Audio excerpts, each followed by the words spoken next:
दोस्तों, आधी रात का वक्त और एक फोन कॉल, यह हमेशा किसी मुसीबत का सिग्नल होता है। लेकिन क्या हो जब वो कॉल किसी ऐसी जगह से आए जहां से कॉल आना मुमकिन ही ना हो। आज की कहानी है आरव की। आरव एक फ्रीलांस कंटेंट राइटर था जो अपनी डेडलाइंस पूरी करने के लिए देर रात तक जागता था। उसका अपार्टमेंट शहर के एक पुराने शांत इलाके में था। कहानी शुरू होती है रात के 3 बजे, जब हर चीज मौत की तरह शांत हो जाती है। आरव अपने कमरे में बैठा था। उसके सामने लैपटॉप की स्क्रीन की ठंडी रोशनी थी और बाहर गहरा सन्नाटा। आरव को यह सन्नाटा पसंद था क्योंकि इसमें वो फोकस कर पाता था। आरव के पास एक लैंडलाइन था जिसे वो कभी इस्तेमाल नहीं करता था। ये लैंडलाइन कनेक्शन उसके किराए के अपार्टमेंट के साथ आया था और वो बस इसे इसलिए रखता था क्योंकि ये वाईफाई राउटर से जुड़ा था। रात 3:15 पर उस लैंडलाइन ने बजना शुरू किया। आरव चौंक गया। इतनी रात को, वो भी लैंडलाइन पर। उसने सोचा कोई इमरजेंसी होगी। उसने फोन उठाया। हेलो, कौन बोल रहा है इतनी रात को? उसे दूसरी तरफ से सिर्फ सांस लेने की धीमी तेज आवाज यानी हैवी ब्रीदिंग सुनाई दी, जैसे कोई दौड़ रहा हो या घबराया हुआ हो। आरव ने फिर से पूछा, हेलो, अगर आप बोल नहीं सकते तो मैं फोन रख रहा हूं। तभी दूसरी तरफ से एक युवा महिला की दबी हुई भयभीत आवाज आई। उसकी आवाज में स्टैटिक और दूरी थी, जैसे वो किसी पुरानी काल कोठरी से बोल रही हो। प्लीज फोन मत रखना, मैं फंस गई हूं, मुझे यहां से निकलना है। आरव थोड़ा नरम पड़ा। उसे लगा शायद कोई मुसीबत में है। ठीक है, आप घबराइए मत। आप कहाँ हैं मुझे बताएं, मैं पुलिस को कॉल करता हूं। मैं एक कमरे में हूं, यहां बहुत अंधेरा है, पर मैं तुम्हें देख सकती हूं। हाँ, तुम टेबल पर रखा हुआ पीला मग और तुम्हारे ठीक पीछे दीवार पर लगा टूटा हुआ शीशा। आरव का शरीर ठंडा पड़ गया।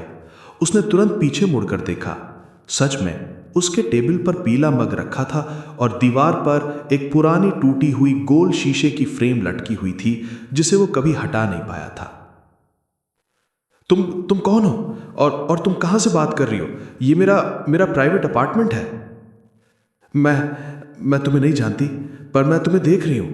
मैं इसी कमरे में हूं, दीवारों के अंदर फंसी हुई हूं।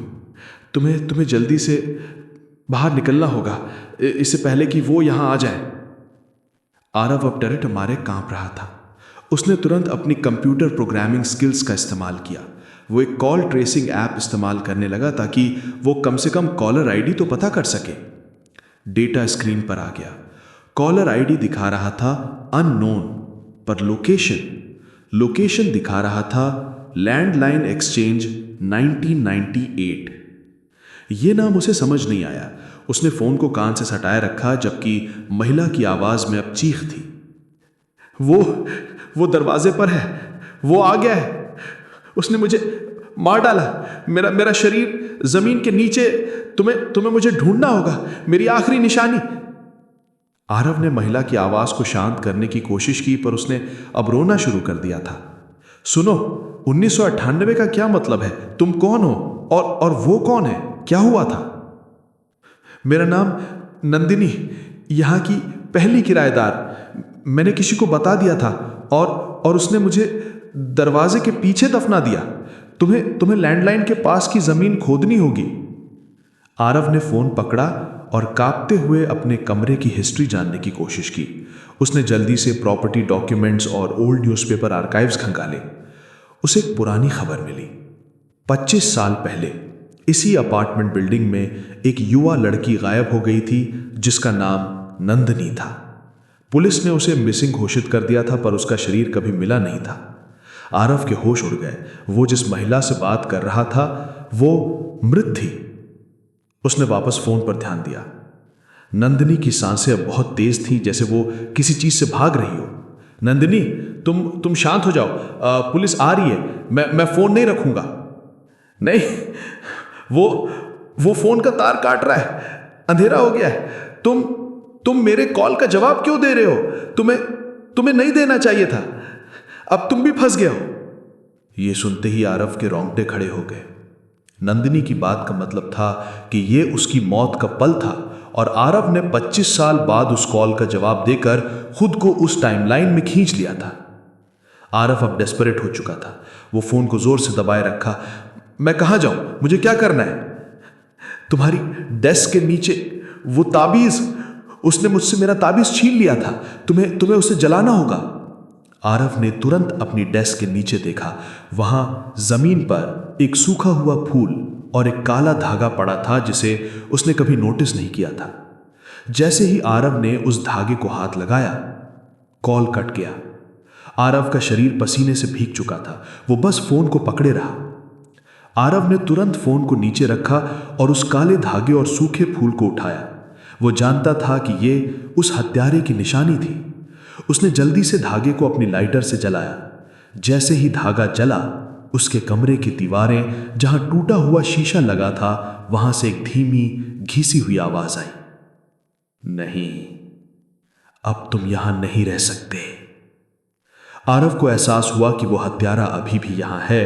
वो दीवारों के अंदर छुपा हुआ है। आरव तुरंत उस लैंडलाइन की तरफ भागा जहां से कॉल आई थी।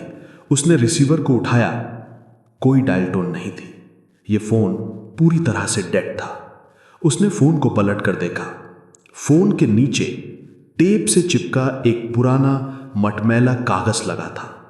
उस कागज पर पेंसिल से लिखा था, ये लाइन सिर्फ 3:15 पर बजती है जब तुम मुझे सुनने के लिए तैयार होते हो।